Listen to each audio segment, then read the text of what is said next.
Good morning, Colorado.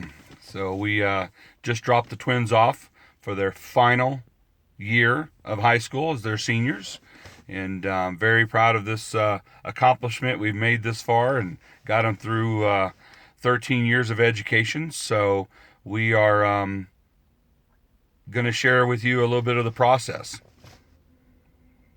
Good morning. I guess you want me to take over.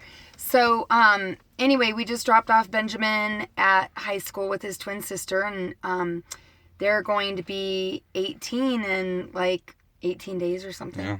So, it's interesting. We're at a point where the kids are turning adults, and then you're relying on the school for medication and everything like that, his cannabis medicine. So we've worked really hard to get to this point, and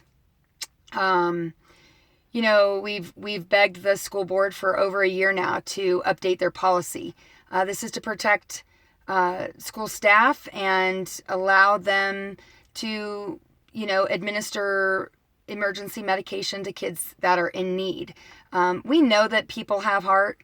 We know that they want to help students in need, and actually a lot of teachers go to, get training for special education.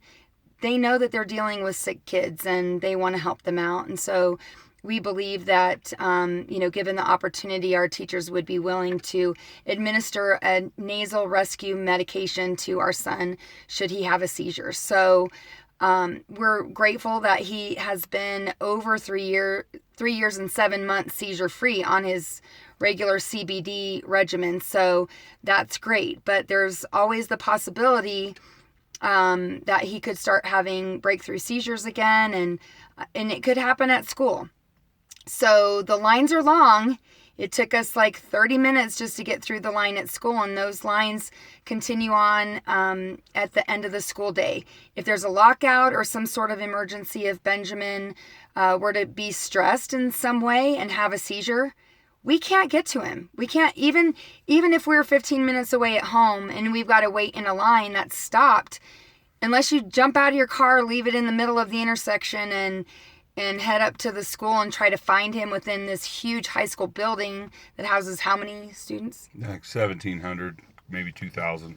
Yeah. So, getting to him in a timely manner for us as parents just doesn't work. The school board president just said the other night at the school board meeting that the school district is satisfied with the current policy, which allows parents and caregivers to come on school grounds to administer any form of cannabis that we want to for our children. But that doesn't work in the case of an emergency.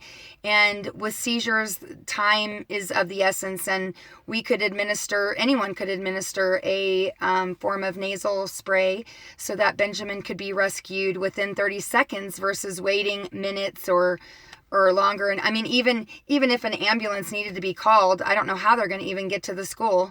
Well, even if the ambulance shows up, there's nothing on that ambulance that's going to help our son. Right. And so we are, there's a bit of education that has to be done with EMS, with the state passing laws and making sure that proper medicine is on those ambulances to help these children. We have EpiPens. Right. And so, the school district has an EpiPen policy, and they get to stockpile EpiPens without prescriptions, and they don't have to tell parents that they're going to administer it. They could have a child that gets stung by a bee out at recess that didn't know that they would go into anaphylactic shock, and so they have permission under the Colorado Good Samaritan Act to administer. Anyone in the building has permission to administer an EpiPen to a child in distress. So the same should apply to emergency rescues when it comes to children with epilepsy. So we've dropped our son's medicine off at the school. We checked it in at the counter. We've filled out all the proper paperwork for medicines, like it was Ritalin or anything else. And, we did it for 2 weeks last year at the end of the school year, and no loss of federal funding. No Department of Justice came in and stormed the school.